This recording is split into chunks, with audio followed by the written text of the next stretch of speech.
Hey, good evening. Welcome to another incredible show of Friends for Life Resource Center, building bridges and forging friendships. My name is George Hernandez. I am your host, and we have our founder and president, Lisa Best Diggs. So, hello, we're happy that you join us on this incredible Thursday evening. Again, it's 7:30 p.m. You could have been anywhere else, but you chose to be right here with us. So, Lisa, I heard that we have some incredible news for our audience. There's some things that are happening this weekend and just some other events that are going on. So, can you just give them a quick overview on what's going on? Okay, hi, welcome back. I'm Lisa Best Diggs, and I am the founder of Friends for Life Resource Center. And we are a non-for-profit organization that offers free resources to the community. We offer parenting classes, job training, conflict resolution, domestic violence intervention, and any type of resources that will make you become a better person. So I'm just excited because this weekend on Saturday we're collaborating with the Chicago Park District as well as the Nate Jones Foundation, correct? And we have an event. Let me go ahead and zoom that, see if we can get on the overhead and move that right there. So here we are. So again, we have the Midwest Amateur Boxing Event of the Year, and this is going to be happening here at the SeaWorld Park, which is located 375 North Elm Street here in the Chicago, Illinois. And what we have a group of artists that are going to be coming and being part, of this music fest. But let me ask you a question. I heard that the actual boxing event was canceled. Is that correct? Yes, the actual boxing event has been canceled due to inclement weather. We're getting reports that it's going to probably storm on Saturday, and when you're boxing, the ring is pretty slippery, so we don't want anyone to get hurt, so we're going to postpone that. But we are going to have the school supply giveaway, the Fix My Hat movement. Artists are going to perform. We're going to have a hepatitis and HIV van out, and we're just going to be just engaging and having fun. So please come out and join us. So again, the address for that event is 375 North Elm Street in Chicago, and that's at the SeaWorld Park. Again, we're looking forward to seeing a lot of individuals there, especially for those parents that have children. This will be a good event to bring them out, have a good time, and also get those school supplies, because it does tend to be a burden sometimes some parents. Right now, pretty costly, especially if you have more than one child. And at this point in time, I would like to share with them the overhead, so if they have any questions, if they want to contact the Friends for Life Resource Center. So this is the information right here. Let me zoom out real quick. This is the Friends for Life Resource Center, and you can find us at www.flrcinc.com, and you can email us at friendsforlifecenter@gmail.com. And don't forget, if you would like to make any phone calls, you can definitely give us a call here at the cabin at 312-738-1060. So I'm just excited because we have an incredible guest here today, don't we? Yes, we do. A beautiful young lady who is going to share her life story and inspire us and others to be better people. One of the things I like about our guest, first let me introduce her. Name is Celia Colon. Celia Colon. She'll be with us shortly. She's a motivational speaker, and you can book her for any event that you want. She's also the host of God Giving Others Dreams on radio, television. So she's worldwide, touching several lives. She's also a woman that goes and inspires youth in the audio home, women and men in the prison system. This is again an incredible woman who has turned her pain into the power to help other individuals. So I'm just excited about what she's doing. So I'm gonna go ahead and go to the overhead, and we're gonna bring her in as she's coming on board. So hi, and welcome back. We have with us today our special guest, Miss Celia Colon. Hello. Miss Celia Colon, please introduce yourself. My name is Celia Colon. I'm 40 years old. I am a happily married mother of 4 wonderful children. My oldest is Amanda. She is 23 years old. She just graduated with honors from Olive Harvey, and she is attending NEI, which is Northeastern Illinois. She will be a history high school teacher in about a year and a half. I have my son who's 13. His name is John Xavier Colon, honor roll student. They go to St. Casimir School. He also is a basketball player. I have my daughter Alyssa, who is 10 years old, my pride and joy. She's an artist, a great big sister. And my youngest is Amaya Rose Colon. She's 18 months old, my pride and joy. And of course, my husband, John Colon. He is my rock. He is my support system. the one thing that I want to share with everyone, this is my first time coming on national television to share my story, to share my pain. I have learned to turn my pain into passion, into helping others. I believe that everybody has a powerful story to share. Everybody, might not live a life that seems extraordinary or that you deem as a hero, but we all are extraordinary people and can enrich the lives of everybody we touch. Everybody has gotten over something. Everybody has had pain.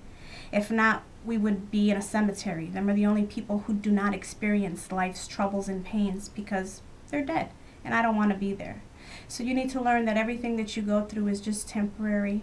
It's Yes. going to help you get past a lot of things, and that's why I share my story. It's amazing to me that stories are so powerful, and we forget that if we didn't even know about the story of God and Jesus, where would we be? Because that's the one that everybody turns to for strength and love and affection and courage and support. So stories are very important to Yes. everybody. You have to think about instructions on anything that you use. Somebody had to learn how to use it, Yes. and then write the story, the instructions of how you can use it. So this is why I share my story. So when I was 3 years old is when I started experiencing abuse. I was turned into the dark side of life. I was untreated from the ages of 3 through 11. I suffered a lot of abuse, physical, sexual, emotional, neglect. I was beaten on a regular basis. I dealt with a mother. I had a mother who suffered from mental illness. And when this occurs in our communities, we tend to hide it under the rug, especially the black and brown communities. Yes. We don't support people who need help.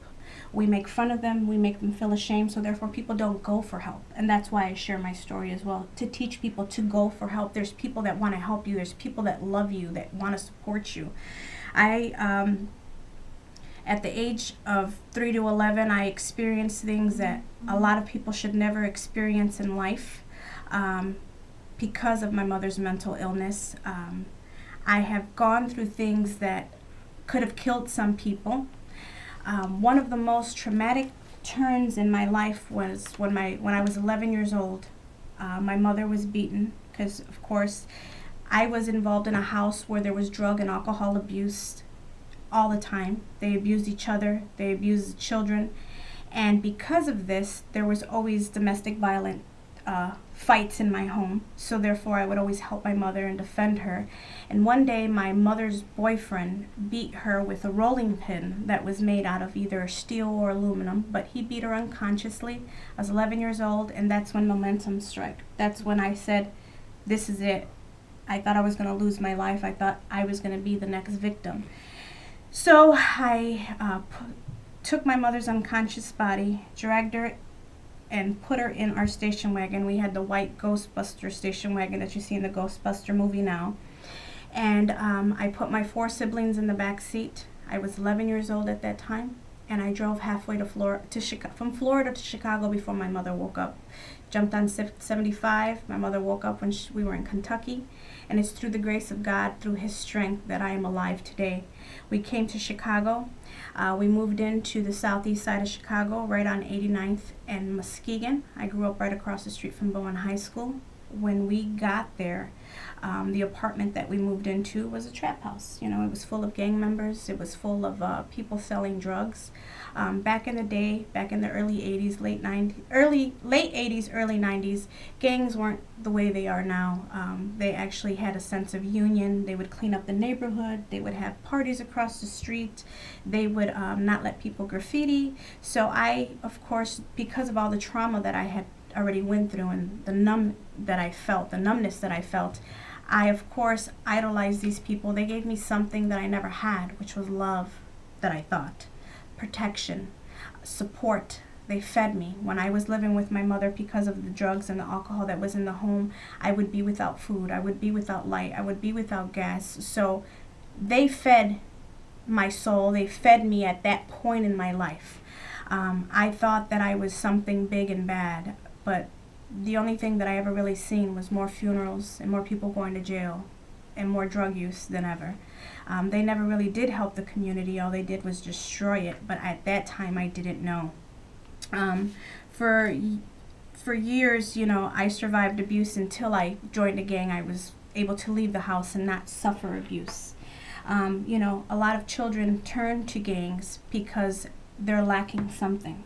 And that's one thing that lacks in Chicago. You go to the suburbs, to Naperville, there's all kind of groups to join, support classes. They have groups for anything that you could think of that you would want to join, from karate to boxing to fencing to just emotional support groups. What do we have in Chicago? In the poorest neighborhoods, we have GDs, BDs, Kings. We have all the gangs that kids have. That's their only source of joining something and belonging to something and getting away from what's going on in the home. And one thing that I did learn about being a gang member was that, it's just a whole bunch of people pretending to be hard, but deep down inside they're hurt and they're running from something.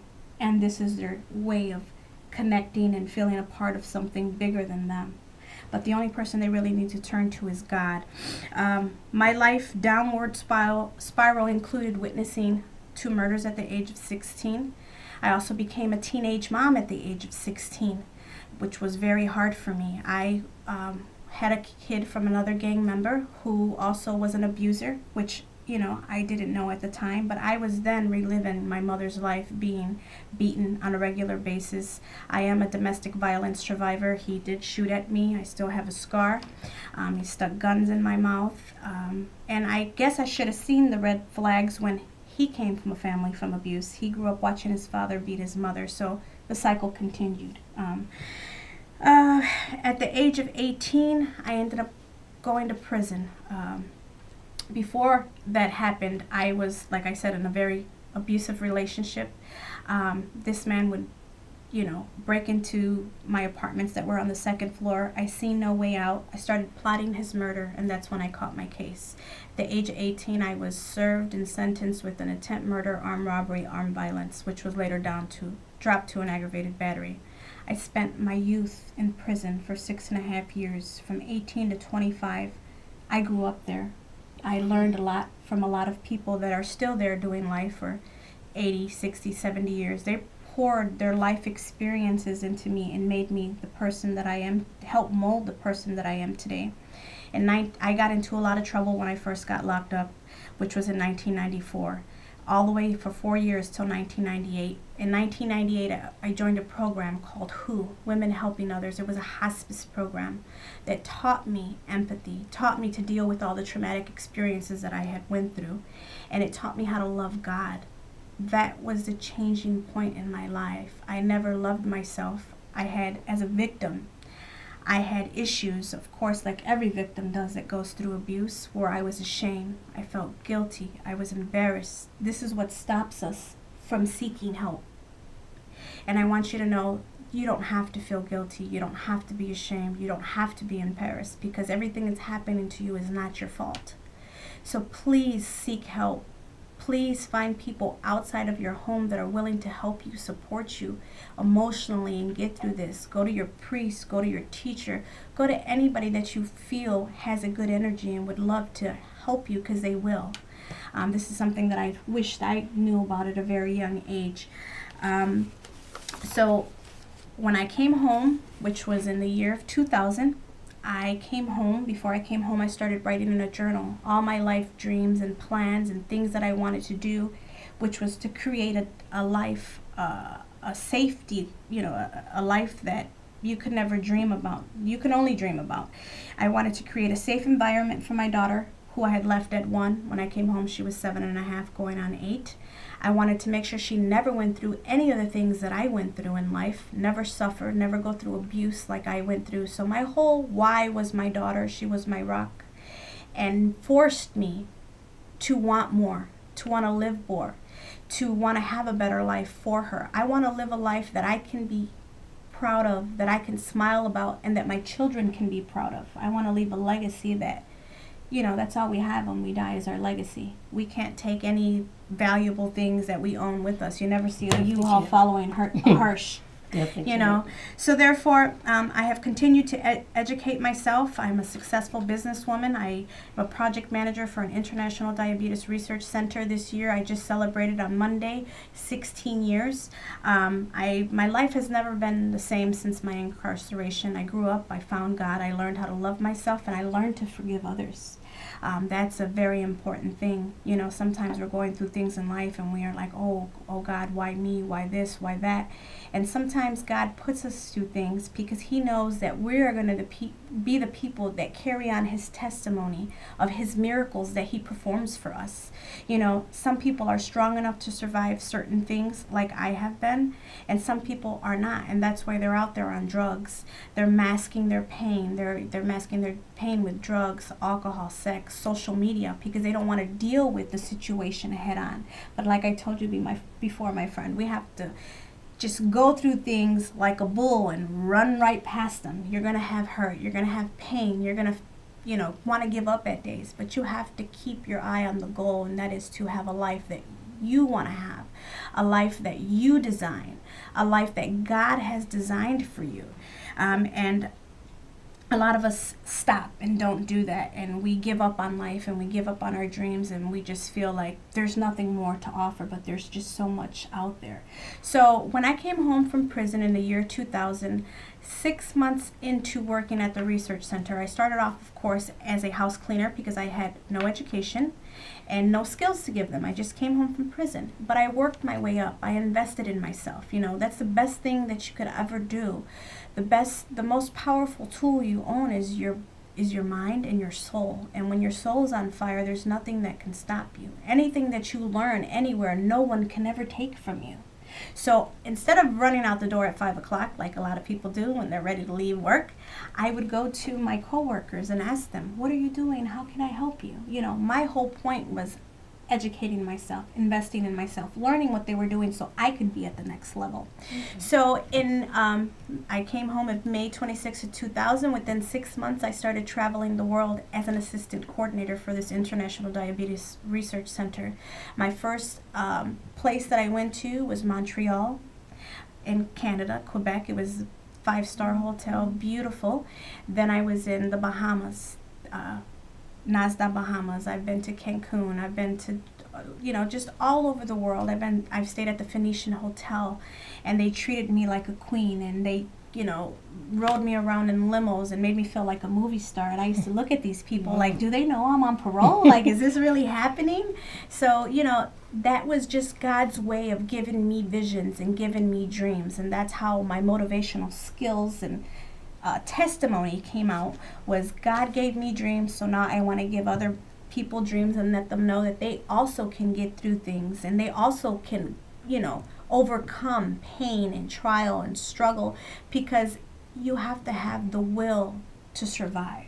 You have to have the will to want a better life. You have to have the will to want to do so much more.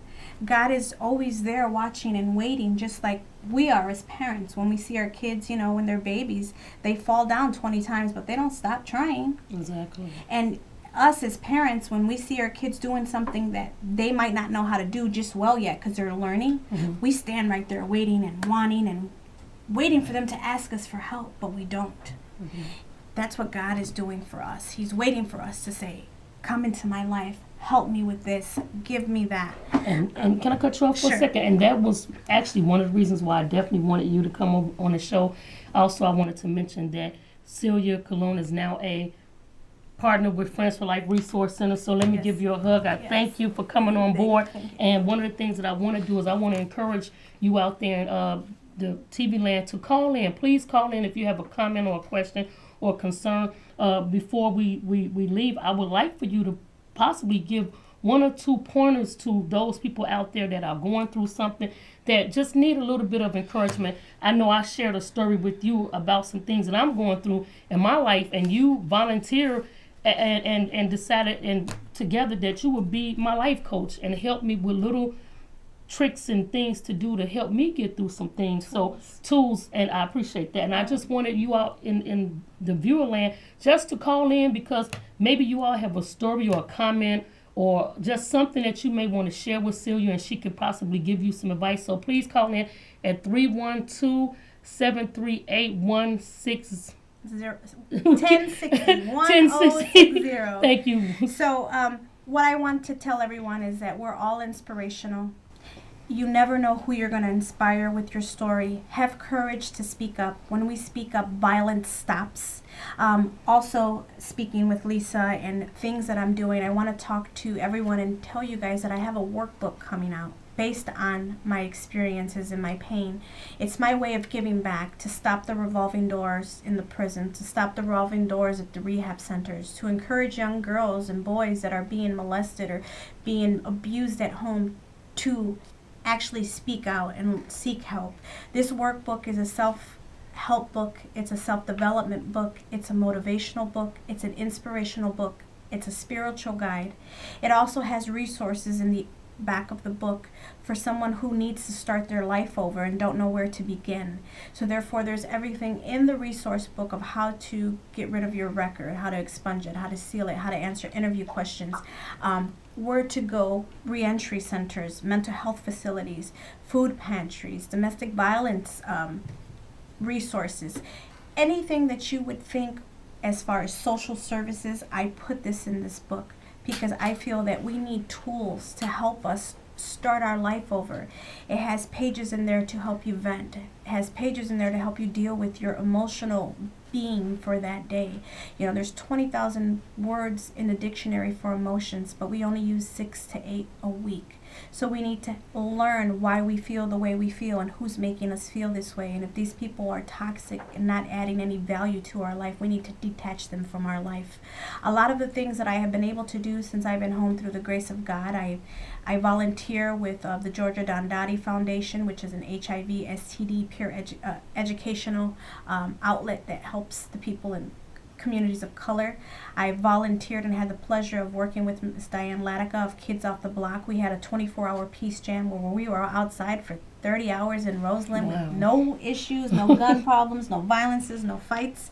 I am a certified motivational speaker. I go into the Cook County Jail about 4 or 5 times a year, twice a month, to speak to the women, to give them courage, to give them help. Everybody needs an example. Everybody needs, you know, a mentor to give them and show them guidance and show them that they too can overcome. We forget how powerful we are. One thing that we all share, that we all have, is a power to create and willpower to do what we think is right.